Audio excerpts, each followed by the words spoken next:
আমরা গণ অধিকার পরিষদ কিশোরগঞ্জ জেলার পক্ষ থেকে সদস্য সংগ্রহ করতেছি।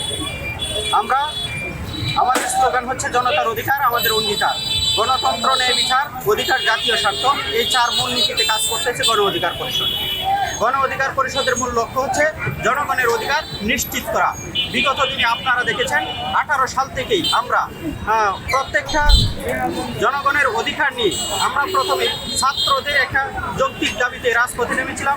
তারপর থেকে আমরা এখন রাষ্ট্র সংস্কারের জন্য গণ অধিকার পরিষদ সৃষ্টি করেছি, যেখানে বাংলাদেশের মানুষের ভবিষ্যৎ নিশ্চিত করার জন্য এবং বাংলাদেশের মানুষের অধিকার নিশ্চিত করার জন্য গণ অধিকার পরিষদ কাজ করে যাচ্ছে।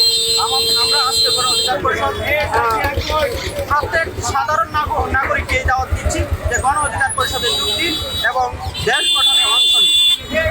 আমাদের বার্তা এতটুকুই। আসসালামু আলাইকুম। নেতা আছে বিভিন্ন গণমানুষের কথা বলে, আমাদের যে নেতাকর্মী আছে ওনারাও গণমানুষের কথা বলে, মানুষের সাথে কাজ করে।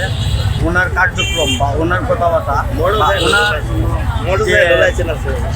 ওনার যে কার্যক্রম আছে এগুলো দেশ বা জনগণের সাথে কথা বলে। এই জন্য আমি গণ অধিকার পরিষদে